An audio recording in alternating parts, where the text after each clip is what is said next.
주일 저녁에 이렇게 BBS 지금 여기 이렇게 다 데코가 되어 있는데요. 이제 주일 저녁에 데코로 이제 어느 정도 마치고 요 바로 앞에 여기 앞에 두 사람이 앉아 있었습니다. 근데 이제 아내가 저한테 물어보는 거예요. 저쪽 벽에 저기 붙어 있는 저거를 누가 붙였는지 아냐 그러더라고요. 저도 기억이 하도 오래돼갖고 글쎄요, 그때 얼핏 누구누구가 와서 붙였던 거는 제 기억이 나는데 제가 직접 붙인 게 아니라서 기억이 잘 안 난다라고 얘기를 했습니다. 근데 그 얘기를 하고 나서 여기 앞에 앉아갖고 이렇게 본당을 이렇게 싹 이렇게 보니까 항상 이렇게 저 뒤쪽에서 이렇게 앞만 봤잖아요. 근데 여기 앉아서 이렇게 뒤를 이렇게 쫙 보다 보니까 참 다른 것들이 많이 보이더라고요. 지금 이쪽에 붙어 있는 것도 7개, 그 다음에 12개가 이렇게 붙어 있거든요. 방음장치 저쪽 천장에 붙어 있는 거. 그리고 여기 있는 것들도 많이 바뀐 게 많이 있다라는 거를 이제 느꼈습니다. 언제 한번 주일이든 식사 후에 여기에 앉아갖고 한번 이렇게 교회를 이렇게 둘러보시면은 참 많은 것이 변했고 이 많은 것들을 위해서 많은 사람들이 헌신을 하였구나라는 거를 한번 다른 눈으로 보실 수 있을 거예요. 우리 교회도 그렇지만 보통 교회가 처음 생길 때면은 누군가의 집에서 우리가 교회로 모이게 됩니다. 그리고 조금 더 커져서 집에서 이제 그 인원이 수용이 되지 않을 때 우리가 건물을 빌리거나 건물을 사서 교회라는 이름으로 우리가 모이게 됩니다. 그리고 전도를 통하여서 아니면 자진해서 좀 더 많은 사람들이 모여 예배를 드리고 공동체로서 우리가 한 공간을 같이 사용을 하다 보면은 많은 부분에서 헌신과 사랑이 필요하게 됩니다. 그래서 우리는 많은 분들이 자진해서 헌신하기도 하고요. 또 사랑으로서 형제를 감싸기도 합니다. 근데 우리는 모두 다 죄를 가진 인간이기 때문에 같이 헌신을 하고 그 다음에 사랑을 하지만 그 안에서 오해가 생기고 다툼이 생기고 충돌이 생긴다는 것입니다. 우리가 지금 섬기고 있는 교회는 교회의 주인은 사람이 아닙니다. 우리 모두 알고 있죠? 근데 우리가 섬기는 주인은 그리고 교회의 주인은 눈에 보이지 않는다는 것입니다. 그래서 시간이 지나게 되면은 우리가 왜 이 건물에서 교회로 모이는지, 누가 우리를 이곳에 불러주었는지, 그리고 주인이 누구인지, 주인이 왜 우리를 이곳에 불렀는지에 대해서 우리가 좀 희미해질 때가 있습니다.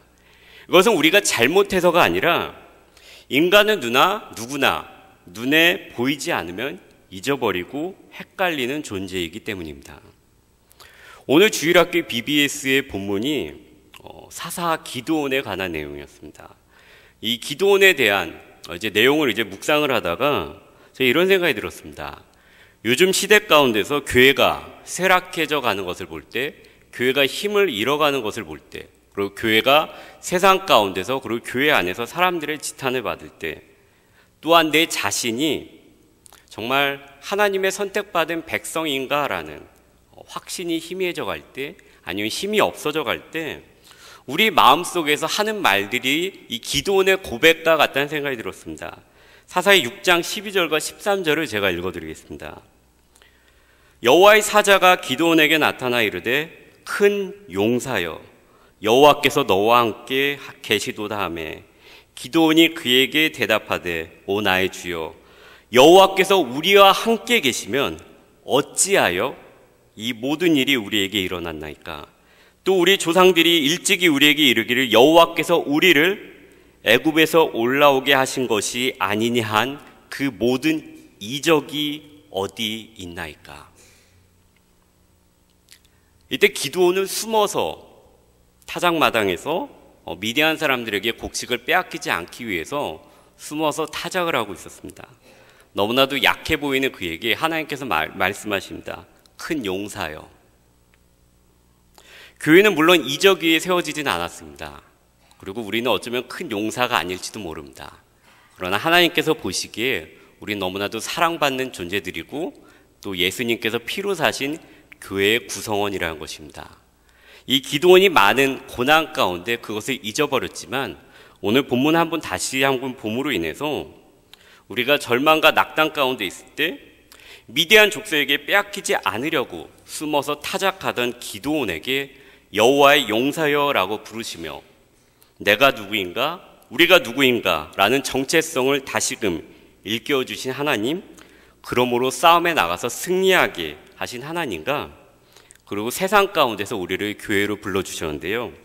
그 교회의 주인에 대해서 그리고 주인이 주실 상급에 대해서 한번 깊이 마음에 새길 수 있는 시간이 되기를 소망합니다. 먼저 오늘 본문에 대해서 가벼운 먼저 분석을 한번 해보도록 하겠습니다.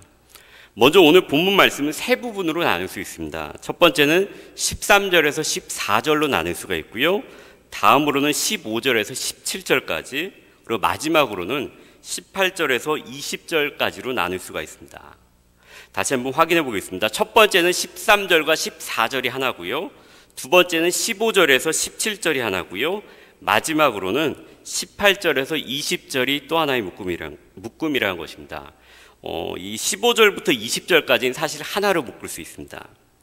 먼저 13절과 14절, 이 첫 번째 부분에 주제를 무엇이라고 우리가 할 수 있을까요? 저는 이 부분에 대해서 개인적으로 선호하는 주제가 있습니다. 이 과목을 가르쳐 주셨던 교수님이 하셨던 주제인데요. 이 13절과 14절이 어떻게 보면 성경에 나와 있는 수많은 교회의 정의 중에서 하나다, 교회의 정의다라고 얘기를 해주셨습니다. 우리가 얼핏 이 13절과 14절을 보게 되면은 이게 교회의 정의인가라는 생각이 들 수도 있습니다. 그러나 자세히 읽어보면은 그렇게 수긍하는데 어렵지 않으실 것입니다. 13절의 처음 시작 부분을 보면은 주어가 나옵니다. 주어가 무엇이죠? 그가, 즉 하나님이 주어입니다. 그리고 그 다음에 대상이 나옵니다. 우리를, 즉 하나님이 주어로서 어떠한 일을 주체적으로 하시고 그 일에 대한 수의 대상이 바로 우리라는 것을 알려줍니다. 자, 한번 읽어보겠습니다. 그가 우리를 흑암의 권세에서 건져내서 그의 사랑의 아들의 나라로 옮기셨으니 그 아들 안에서 우리가 속량 곧 죄사함을 얻었도다. 일을 하신 분과 수의 대상을 생각해 보면은 이 구절이 교회가 될 수 있겠구나라는 것에 동감하실 수 있을 것입니다. 우리가 속량 곧 죄사함을 얻었다라고 말씀하십니다. 여기서 우리가 누구일까요? 구원받은 개개인을 말씀하는 것일 겁니다. 개개인을 말씀하신 것일 것입니다. 그런데 여기 본문 가운데 예수님으로 인해서 내가 속량 곧 죄사함을 얻었다라고 하시지 않고 우리라고 말씀하십니다. 골로새 지역에 있는 교인들에게 보낸 편지이기 때문에 여기서 우리는 당연히 교회로 모인 사람들을 가리키는 것일 것입니다. 그렇기 때문에 13절과 14절이 어떻게 보면 교회의 정의라고 하는 부분에 대해서 저는 동의합니다. 우리가 잘 알고 있듯이 교회라는 말의 원어는 에클레시아입니다. 이 단어는 모임, 군중들, 회중들을 가리킬 때 쓰이던 일반적으로 그리스 사회에서 쓰이던 단어입니다. 근데 예수님께서 이를 통해서 속량, 죄사함을 받은 우리들이 모임, 회중을 가리킬 때 에클레시아, 교회라고 예수님께서 이 용어를 사용하셨습니다. 마태복음 16장 18절에 보면은 예수님께서 이렇게 말씀하십니다. 또 내가 너에게 이르노니 너는 베드로라. 내가 이 반석 위에 내 교회 에클레시아를 세우리니 음부의 권세가 이기지 못하리라. 그런데 우리가 신약전서를 읽어 나가다 보면은 일반 모임 가운데서도 이 에클레시아라는 단어가 사용되는 것을 볼 수 있습니다. 그리고 불법적인 모임이나 사람들이 모이는 그 때를 뜰타 때 역시도 에클레시아라는 단어가 사용되는 것을 볼 수 있습니다. 이 중에서 사람들이 좀 불법적으로 모인 이때 에클레시아, 교회라는 단어가 사용된 것을 보면은 좀 마음에 확 닿을 수 있을 것입니다. 우리가 사도행전을 읽어 나가다 보면은 에베소 지역에서 이제 바울이 전도를 할 때 그곳에 에베소에서 전한 바울의 말씀으로 인해서 폭동이 일어납니다. 그 내용이 19장에 나오는데요. 두 군데에서 이 에클레시아라는 단어가 나옵니다. 19장 32절을 보면요. 사람들이 외쳐 어떤 이는 이런 말을 어떤 이는 저런 말을 하니 모인 무리 에클레시아가 분란하여 태반이나 어찌하여 모였는지 알지 못하더라. 그리고 이 사건의 마무리를 지으면서 다시 에클레시아라는 단어가 나옵니다. 19장 41절을 보면은 이에 그 모임 에클레시아가 흩어지게 하니라. 교회가 일반 모임이 될 수도 있고요, 불법적인 모임이 될 수도 있고요, 반대로 예수 그리스도로 인해 속량, 곧 죄사함을 받은 거룩한 사람들의 모임이 될 수도 있다는 것을 잘 보여주는 구절인 것 같다는 생각이 들었습니다. 오늘 본문 중에 첫 번째로 나누어질 수 있는 13절과 14절에서 교회라는 예수 그리스도에 의해 속량, 죄사함을 얻은 우리들에 대해서 우리가 지금 보았습니다.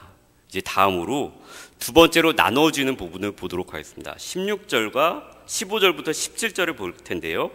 먼저 제가 아까 말씀드렸듯이 15절부터 20절은 시편과 같이 시적인 구조를 가지고 있습니다.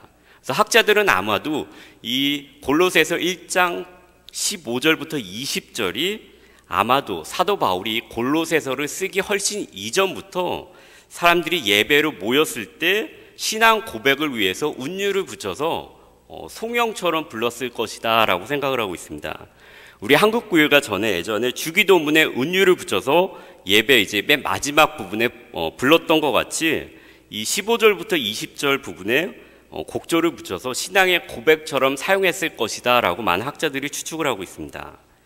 이 15절부터 20절까지 신앙 고백 중에 앞부분인 15절에서 17절은 그 다음 부분인 18절 앞부분을 읽고 나면은 좀 더 우리에게 마음에 와닿습니다. 제가 그 18절 앞부분을 읽어드리겠습니다. 그는 몸인 교회의 머리시라. 즉 예수 그리스도는 교회의 머리시라는 것입니다. 그럼 이제 그 예수 그리스도가 교회의 머리이다라는 것을 계속 생각하면서 제가 한번 15절부터 17절을 읽어드리겠습니다. 그는 보이지 아니하는 하나님의 형상이시요 모든 피조물보다 먼저 나신 이시니 만물이 그에게서 창조되되 하늘과 땅에서 보이는 것들과 보이지 않는 것들과 혹은 왕권들이나 주권들이나 통치자들이나 권세자들이나 만물이 다 그로 말미암고 그를 위하여 창조되었고 또한 그가 만물보다 먼저 계시고 만물이 그 안에 함께 섰느니라. 18절 제가 아까 드린 그 앞부분에 그냥 예수님이 교회의 머리시다라고 하고 15절부터 17절을 쓰지 않아도 괜찮습니다. 근데 이상하게 예수님이 교회의 머리시다라는 것을 쓰기에 앞서서 이 15절에서 17절에 어떻게 보면 좀 장황하게 예수님이 누구신가에 대해서 이렇게 쭉 써놨습니다. 그리고 또 의미가 있는 것은 이것이 초대교회 때 신앙 고백처럼 거의 예배 때 매일 불러졌을 것이라는 것입니다. 뭔가 이유가 있었기 때문에 사람들이 우리가 사도신경을 지금 저희가 매일 예배 때 시작할 때 고백하는 것과 같은 의미가 있을 것입니다. 먼저 교회의 머리이신 예수 그리스도의 첫 번째 속성에 대해서 한번 보도록 하겠습니다. 15절부터 17절에 나와 있는데요.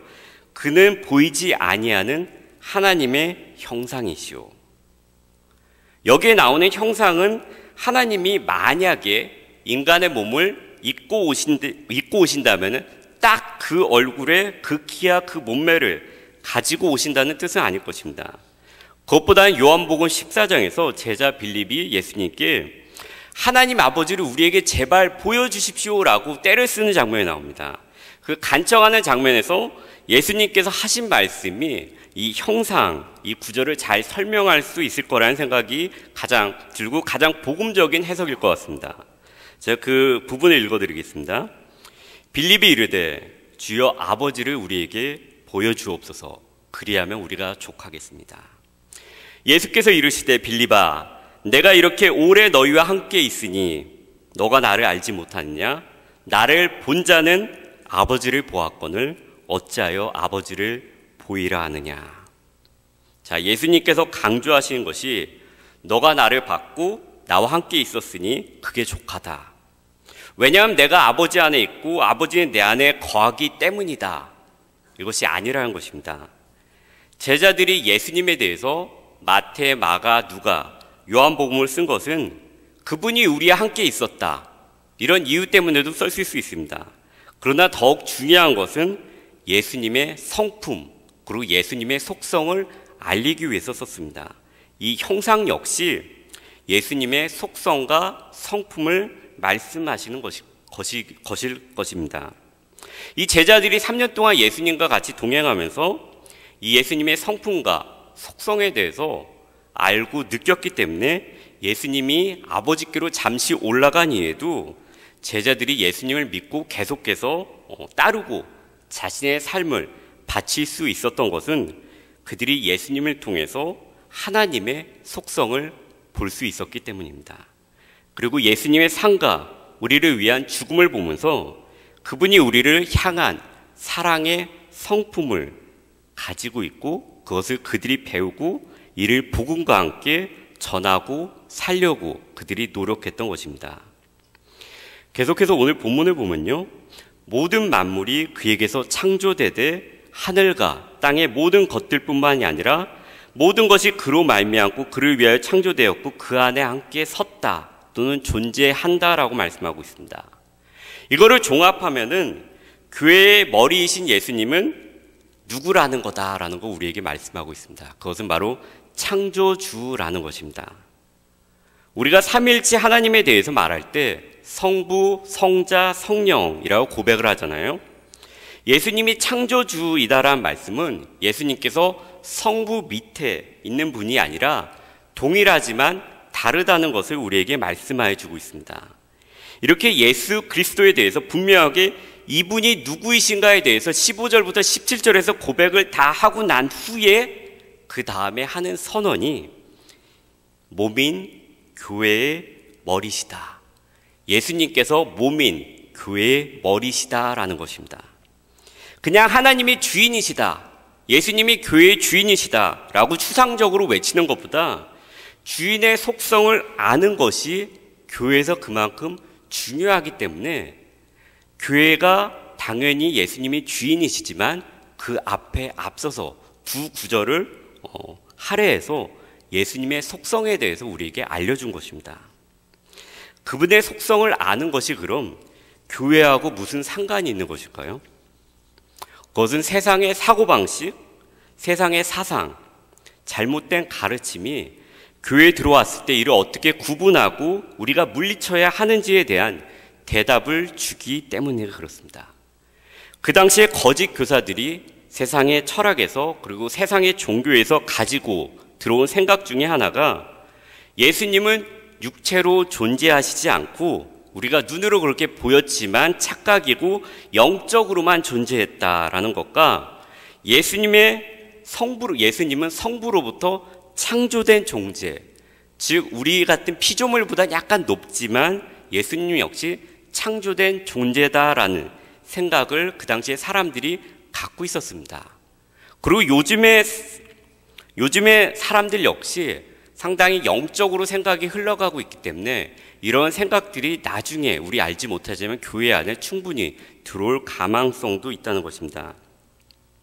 이것이 위험한 이유는 18절부터 20절을 보면 우리가 알 수 있는데요, 18절부터 20절에서 주로 다루고 있는 내용은 예수님께서 하신 일, 예수님께서 어떠한 사역을 했는가라는 것입니다.